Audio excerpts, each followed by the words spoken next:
ସତ୍ୟବତୀ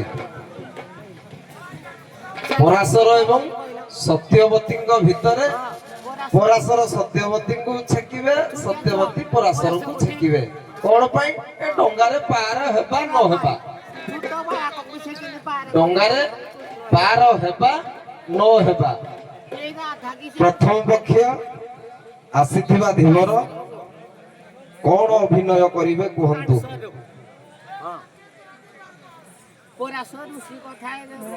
ସତ୍ୟବତୀର ଭୂମିକା ତୁଲେଇବେ ନା ପରାଶରର ଭୂମିକା ତୁଲେଇବେ? ଆଜ୍ଞା ସତ୍ୟବତୀ। ହଉ, ଆପଣ ପରାଶର ନଦୀ କୂଳକୁ ପହଞ୍ଚିଛନ୍ତି। ପରାଶର ସତ୍ୟବତୀ ପିତାଙ୍କର ଅସୁସ୍ଥ ହେତୁ, ଶରୀର ଅସୁସ୍ଥ ହେତୁ ସେ ଆଜି ଡଙ୍ଗା ବାହୁଛନ୍ତି। ଏଇଠୁ ଆପଣ ମାନେ ଆରମ୍ଭ କରିବେ। ପରାଶର ଡାକୁଛନ୍ତି ପାର କରିଦିଅ ବୋଲି। ସତ୍ୟବତୀ ଏଇଠୁ କଣ କହିବେ, କରିବେ ନ କରିବେ, କିନ୍ତୁ ମୁଁ ଚାହୁଁଛି ହଁ କରିବ ନାହିଁ କରିବ। ପରାଶର କହିବେ କରିଦେବି, କରିଦିଅ। ସତ୍ୟବତୀ ନାହିଁ କରିବେ। ତାପରେ ପରାଶର କହିବେ ମୁଁ ଯିବିନି, ସତ୍ୟବତୀ କହିବେ ହଁ ଯିବ। ପ୍ରଥମେ ମନା କର।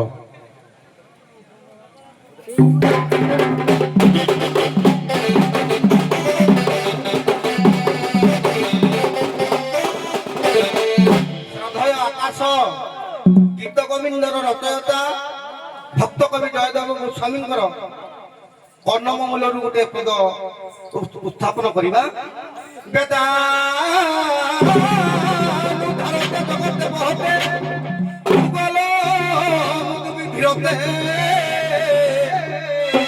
দৈত্যানন্দারয়তে বলির ছলয়তে ক্ষত্রিয়ং কুরুবন্ধুতে হরম কলয়তে হরম হলয়তে কারুণ্যম মতানতে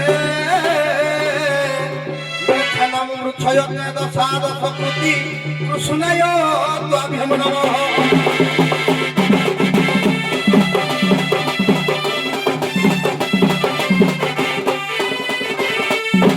ঘাট জগি অছি বহি অবলা দুর্বলা, অবলা দুর্বলা অগ্রিম যাত্রী বসা ইছি যে নৌকা অছি মুনৌকা ঘাট জগি অছি মুহি অবলা দুর্বলা, অবলা দুর্বলা। অগ্রিম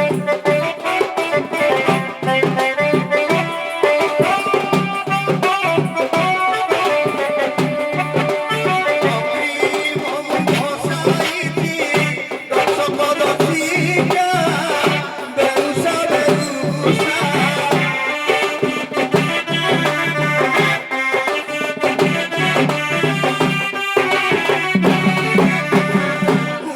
ভালো করি গেলে মজি বিকাশিনা, মজি বিকাশিনা।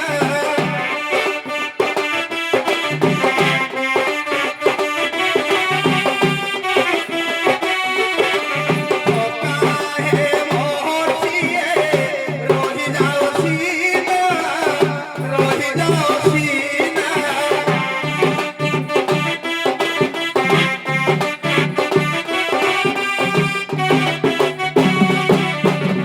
হেমর সুধি সাহিত্য কদম্ব হেমর সজন আଜି ସତ୍ୟବତୀ ଆଜ୍ଞା ମନା କରୁଛି। ମୁଁ ଅଗ୍ରିମ କି ଗ୍ରାହକ ମାନଙ୍କୁ ବସେଇ ସାରିଛି। କେତେ ଗ୍ରାହକ ବସିଛି ହେଲା ସାରଳା ଦାସ ମହାଭାରତରେ ଆଗକୁ ଅଛି। ତେଣୁକରି ମୁଁ ଆଜି ପାର କରିବିନି। ହେ ମହର୍ଷି, ହେ ମୋର ଜ୍ଞାନେନ୍ଦ୍ର କୁନ୍ଦବ, ମୁଁ ଆଗୁଆ ଅଗ୍ରିମ ମାନଙ୍କୁ ଚଢେଇ ସାରିଛି।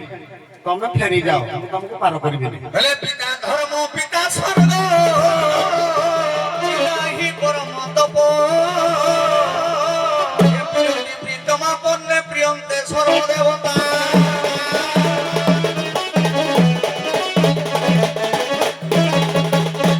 ଯେତେ ଅବଳା ଦୁର୍ବଳା ରାତିରେ କହିବ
ଯଦି ଅଖାଏ ବିରିରେ ନବା ଆପଣ ଗୋଟେ ବିରି ଗଣରେ କଣ ଯିବନି?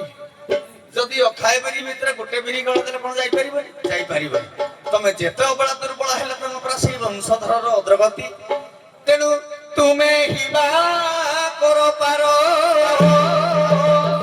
ଆହେ କୁନି ମୁନି ମୋର କରିଦିଅ ମତେ ପାର।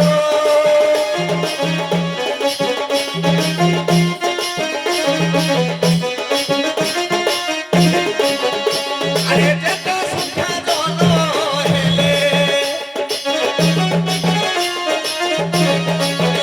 কিবা মর করি দিও মতে পার।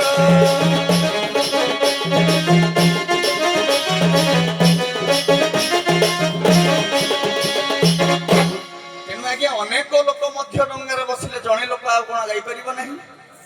ନିଶ୍ଚିତ ଭାବରେ ଯେତେ ଲୋକ ମଧ୍ୟ ବସିଥିଲେ ବି ଡଙ୍ଗାର ଭାରସାମ୍ୟ ଉର୍ଦ୍ଧ୍ୱକୁ ଥିଲେ ବି ଜଣେ ଲୋକ ଯାଇପାରିବ। ଇଏ ହଉଛି ପ୍ରଥମ କଥା। ଦ୍ୱିତୀୟ କଥା କହିଲେ ସେ ନାବାଳିକା ହେଲେ ମଧ୍ୟ ଯାହାର ଜାତିର ଯିଏ ପୁଙ୍ଗବ, ତେଣୁ ଯାହାର ଜାତିର ଯିଏ ନାବ ଧରିଛି ମାନେ ତେଣୁ ସେ ତାର ନିଶ୍ଚିତ ଉଦାହରଣ ସ୍ୱରୂପ ତା ଅସ୍ତ୍ରକୁ ତିଆରି ନକରି ସେ କଣ ନାବ ଧରି ବସିଛି। ତେଣୁ ହେ ନାରୀ, ହେ କୈବର୍ତ୍ତୀ କନ୍ୟା, ତମେ ମତେ ପାର କରିବ। ନାଇଁ, କୈବର୍ତ୍ତୀ କହୁଛି ମୋ ଗାଡିରେ ସିଟ ସଂଖ୍ୟା ଏତିକି। ଆଜ୍ଞା ସିଟ ସଂଖ୍ୟା ଯଦି ଅଛି କଣ ଠିଆ ହେଇକି ଯାଇ ହବନି? ଟିକେ ଶୁଣନ୍ତୁ। କୈବର୍ତ୍ତୀ କହୁଛି ମୋ ଗାଡି ଏତିକି ଓଜନର ସାମଗ୍ରୀ ନେଇପାରେ, ଭାରା ଏତିକି ସମ୍ଭାଳିବ।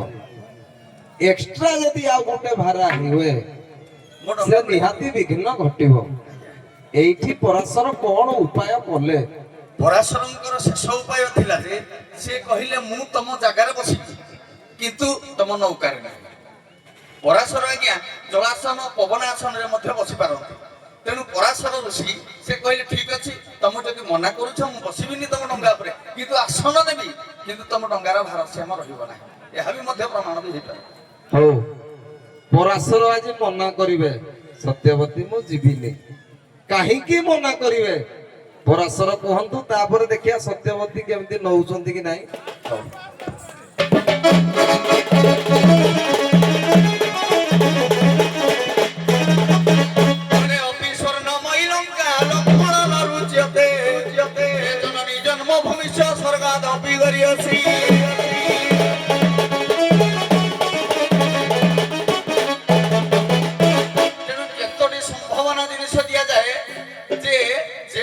ବାଳିକା କନ୍ୟା ଗୋଟିଏ ଯଦି ଋତୁ ସମ୍ପୂର୍ଣ୍ଣ ହୋଇନଥାଏ, ଗୋଟିଏ ଛୁଆଟିଏ ଆଜ୍ଞା ସେ କେବେ ଯେତେ ବିଚକ୍ଷଣ ହେଲେ ମଧ୍ୟ ବି ଆମେ ସବୁବେଳେ ଭୟ ଥାଏ ତା ପାଖରେ। ଗୋଟେ ବାଳକଟେ, ଗୋଟେ କେତେ ବର୍ଷର ବାଳକ, 6 ବର୍ଷର 7 ବର୍ଷର ବାଳକ, ସିଏ ଏତେ ବଡ ଡଙ୍ଗା ଧରି ଚଲି ଆସିବ, ତା ଆମେ କେମିତି ବିଶ୍ୱାସ କରିବା? କି ନୁହଁ, କଥାଟା ଖାଲି ସେ ବିଶ୍ୱାସରେ ଯାଉ।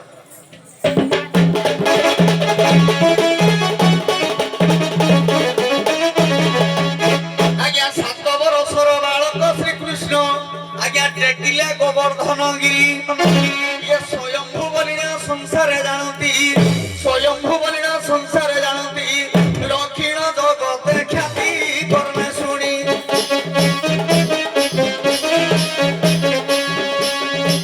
आज्ञा ध्रुव प्रहलाद कर्म शुणी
ବାବୁରେ ଆକାଶ କହିଲେ ତୁ ଗୋଟେ ନାବାଳିକା କନ୍ୟା ତୁ ଠିକ ଭାବରେ ନୌକା ପରିଚାଳନା କରିପାରିବୁ ନା ନାହିଁ ମୋର ସନ୍ଦେହ ତେଣୁକରି ମୁଁ ତ ଡଙ୍ଗାରେ ଯିବିନି ପ୍ରଥମ ପଦ ଥିଲା ଆଜ୍ଞା ମୁଁ ଅଗ୍ରିମ ଯାତ୍ରୀ ମୋ ନାବରେ ବସେଇ ସାରିଛି ମାନେ ମୋର ସିଟ୍ ଫିଲଅପ ମୁଁ ତମକୁ ଆଉ ପାର କରିବି କେତେ ଯାତ୍ରୀ ବସିଛି ସାରଳା ଦାସ ମହାଭାରତ ଠୁ ଟିକେ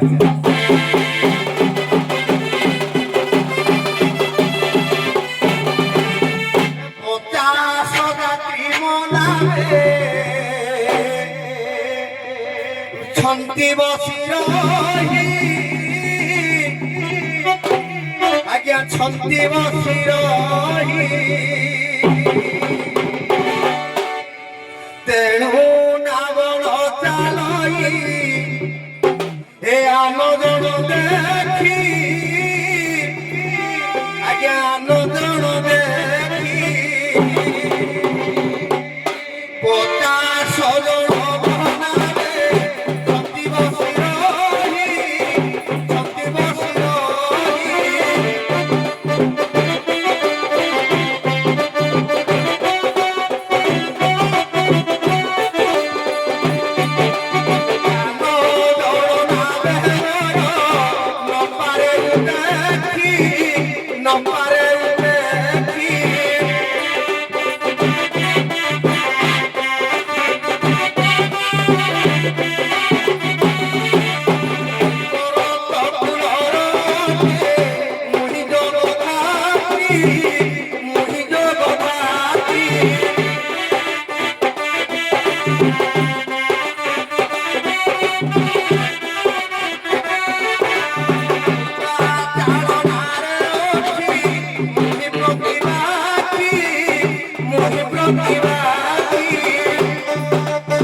ମାନେ ସେ କେତେ ବସନ୍ତୁ ନ ବସନ୍ତୁ ସେଇଟାକୁ ଛାଡନ୍ତୁ आज्ञा କିନ୍ତୁ ସେ କହୁଛନ୍ତି ମୁଁ ଯିବିନି ବୋଲି आज्ञा ତାଙ୍କର କଣ ଅସୁବିଧା ଅଛି ତମେ 7 ବର୍ଷର ଝିଅ ବାଳକ ଛୋଟ ଛୁଆ ବୋଲି ମୁଁ ଯିବିନି ବୋଲି ସେ ବିଶ୍ୱାସ କରୁନାହାନ୍ତି आज्ञा ଯେ ମତେ ଇଏ ପାର କରିଦବ ବାଇଚାନ୍ସ ମତେ ଡଙ୍ଗାରେ ବୁଡେଇ ବୁଡେଇ ଯାଇପାରେ ଏହାର ତାଙ୍କୁ ବିଶ୍ୱାସ ଜଗାଅ ठीक अच्छे आज्ञा ठीक अच्छे अरे सुनरारू सिनोनन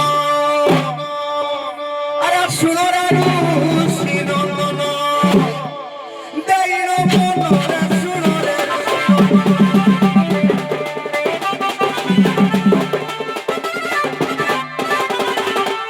किंपा मते करूछु अरे किंपा मते करूछु ताथल्य मनरे सुनरे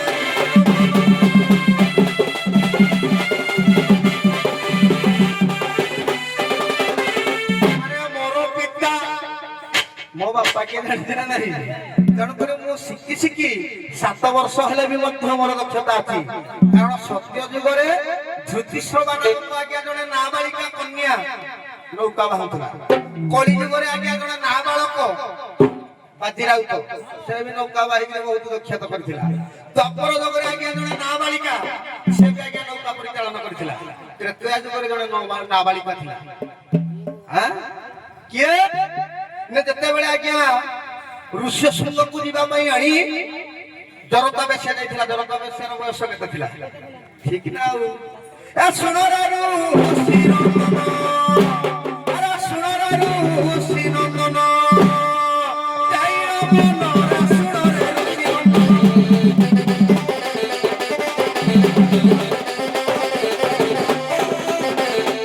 पार करी देबी आजो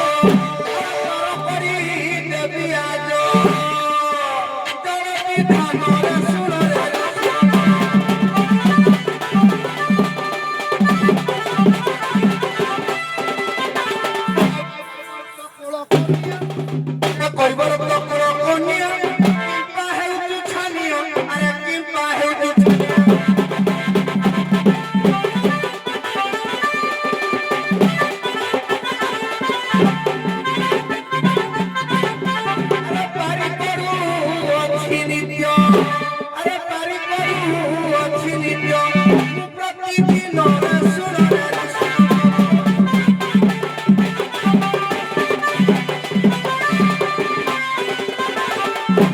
ମନ କରୁଅଛୁ ମନ ବରେ ନ ବସୁଛୁ ଆରେ ମନ ବରେ ନ ବସୁଛୁ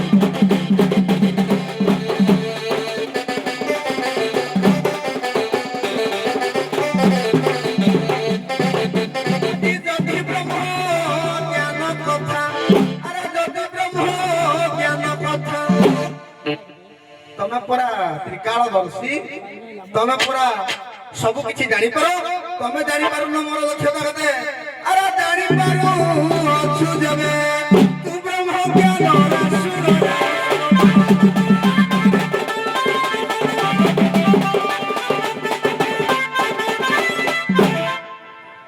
ଆପଣ ମାନେ ସଖୀ ନାଭିକ ପ୍ରତିଯୁକ୍ତି ହେଲା ଭଳିଆ ହଉଛନ୍ତି, କିନ୍ତୁ ବହିଟାକୁ ବି ଟିକେ ନଜର ରଖିବେ ନା ଆଉ। ସାରେ ପରାଶର କହିଲେ ତାଙ୍କର ନାଁଟା କାହିଁକି ପରାଶର ଲାଗି ପର ଆଶରା ଦ୍ୱାରା ହବା ଦ୍ୱାରା ଇଏ ହେଲେ ସତ୍ୟବତୀ ତେଣୁ ସତ୍ୟର ପର ପରା ଏବଂ ସତ୍ୟର ଅନ୍ୟ ନାମ ହଉଛି ପରା ମଧ୍ୟ ବି ଗୋଟିଏ ଶବ୍ଦ କୁହାଯାଇପାରେ। ତେଣୁ ଆମେ ଅନ୍ୟ ହଜାର ଶବ୍ଦକୁ ଯିଏ ଯୋଉ ପ୍ରକାର ବୁଝିଲା ନାଇଁ ନାଇଁ ମୁଁ ଶବ୍ଦ କଥା କହୁନି, ମାନେ ଆପଣ ମାନେ ଯୋଉ ଆଲୋଚନା ଟା କରୁଛନ୍ତି ସଖୀ ନାଭିକ ଯେମିତି କରାଯାଏ ସେ ହିସାବରେ କଟାକଟି ହଉଛନ୍ତି, କିନ୍ତୁ ସେ ବହିରେ ଯାହା ଲେଖା ଅଛି ଯୋଉ ପୁରାଣ ଶାସ୍ତ୍ର ସେ ଦି ଜଣ ଯୋଉ ମୀମାଂସା ଟା କରିଥିଲେ ଟିକେ ଟିକେ ଆଉଛି ଆଉ ଟିକେ ଟିକେ କଟି ଯାଉଛି। ଏମିତି ସବୁ ଗୁଡାକ ହଉ, ଏଇଥିରୁ ପ୍ରଶ୍ନଟି ଆପଣ ମାନଙ୍କ ପାଇଁ। ସତ୍ୟବତୀ ପରାଶରକୁ ବସେଇକି ନେଲେ, ତାଙ୍କର କିଛି ସମୟ ଅନ୍ତେ ତାଙ୍କର ପ୍ରୀତି ହଉଛି, ବ୍ୟାସ ଜନ୍ମ ହେଇଛନ୍ତି। ବ୍ୟାସ ଜନ୍ମ ହେଲେ, ଯେତେବେଳେ ବ୍ୟାସ ଜନ୍ମ ହେଲେ ଡଙ୍ଗାଟା ବୁଡିଗଲା। ବୁଡିବାର କାରଣଟା କଣ?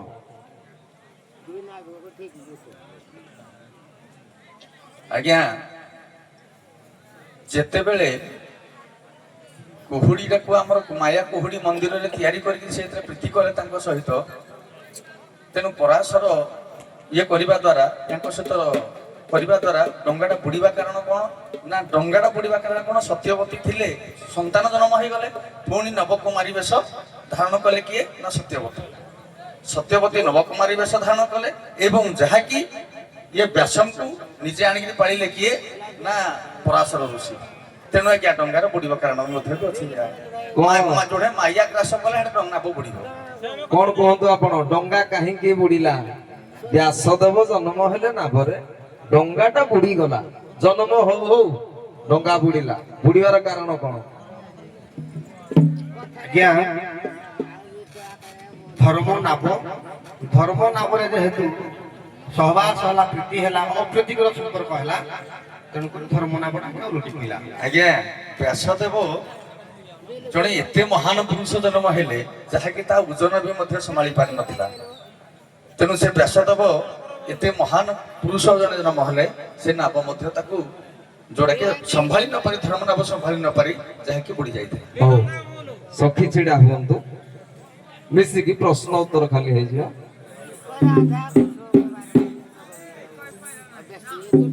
ସତ୍ୟବତୀଙ୍କୁ ଏଇଟା ସାରଳା ମହାଭାରତରେ ବି ଦେଇଛି ଡଙ୍ଗା ବୁଡିବାର କାରଣଟା।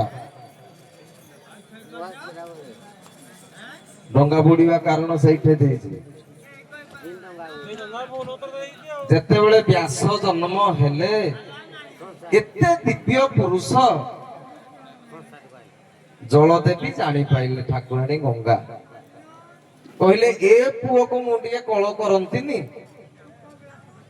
ବ୍ୟାସଦେବଙ୍କ ଲାଳସାରେ ଯାଇ ଗଙ୍ଗା ଡଙ୍ଗାଟାକୁ ବୁଡେଇ ଦେଲେ। ହଉ, ମତେ କହିବେ ସତ୍ୟବତୀଙ୍କୁ ଯେଉଁ କୈବର୍ତ୍ତୀ ପାଳିଥିଲେ ସେ କୈବର୍ତ୍ତୀର ନାଁଟା କଣ? ସତ୍ୟବତୀକୁ ଯିଏ ପାଳିଲେ କୁହନ୍ତୁ ରାଧା। ଆଜ୍ଞା ସତ୍ୟବତୀ ସତ୍ୟବତୀକୁ ଯିଏ ପାଳିଥିଲେ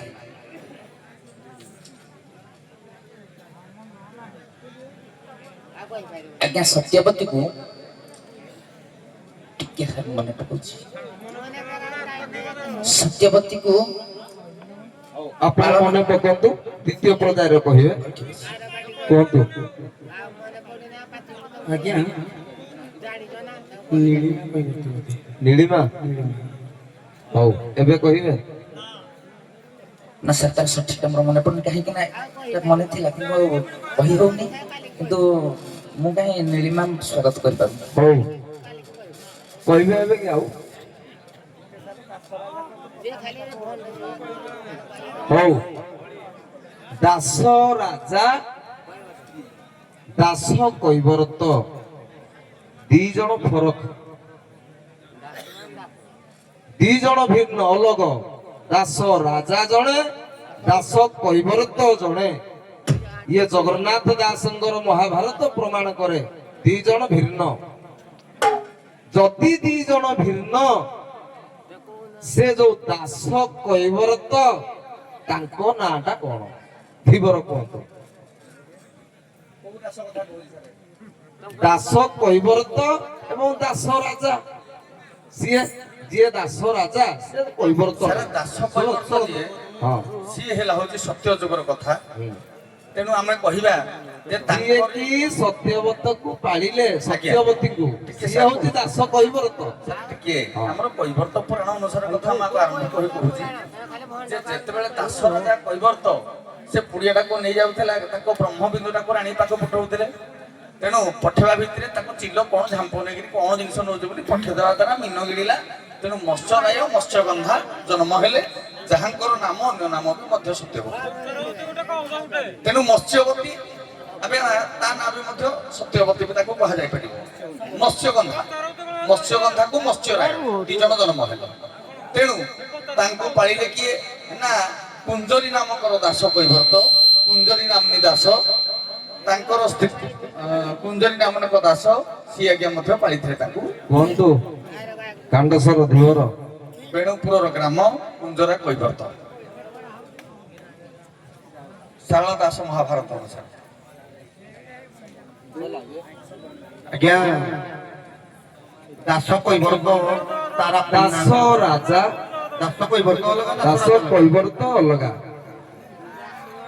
ଉପରିଚର ଯିଏ ସିଏ ଦାସ ରାଜା କିନ୍ତୁ କୈବର୍ତ୍ତ ମାନଙ୍କର ଯିଏ ରାଜା ସିଏ ସତ୍ୟବତୀଙ୍କୁ ପାଳିଥିଲେ ସିଏ ଦାସ କୈବର୍ତ୍ତ ସେଇ ବ୍ୟକ୍ତିଙ୍କର ନାଁଟା କଣ ଯିଏ ସତ୍ୟବତୀକୁ ପାଳିଥିଲେ ସାର୍ ସତ୍ୟବ୍ରତ ଆଜ୍ଞା ହଁ ତାଙ୍କ ନାଁ ସତ୍ୟବ୍ରତ ସତ୍ୟବ୍ରତ ହଉ ହଉ ଉଭୟ ପକ୍ଷରୁ ସାରେ ଦେଖନ୍ତୁ ଆମର ଯେତେବେଳେ ଯୋଉ ମାଛଟା ଗର୍ଭରୁ ପଡିଥିଲା ଯେମିତି ଆମର ପାଇଥିଲେ ମୀନଟାକୁ ସେ ମାଛଟାକୁ ଆଉ ଜଣେ ହେଇ ବେଣୁପୁର ଗ୍ରାମବାସୀର କୈବର୍ତ୍ତ ଜଣେ ପକେଇବା ଦ୍ୱାରା ତେଣୁ ରାଜାଙ୍କ ପାଖରେ ଯେତେବେଳେ ପେଟ କାଟିଲେ ଗୋଟେ ଦିଟା ଛୁଆ ଜନ୍ମ ହେଲା ହଁ ଯେ ସେଇ ଯୋଉ କୈବର୍ତ୍ତକୁ ପାଳିବା ପାଇଁ ରାଜାଟା ଦେଲେ ସେ ଯାହାକୁ ପାଳିବା ପାଇଁ ଦେଲେ ତାଙ୍କ ନାଁ କଣ ବୋଲି ପଚାରୁଛି ସେଇଟା ତ କହୁଛି କୁଞ୍ଜରା ହଉ ଠିକ ଅଛି ଆପଣ ମାନେ ମଞ୍ଚରୁ ବିଦାୟ ନିଅନ୍ତୁ ଧନ୍ୟବାଦ ଆପଣ ମାନଙ୍କୁ ହଁ ୟା ପରେ ଶବର ଆସନ୍ତୁ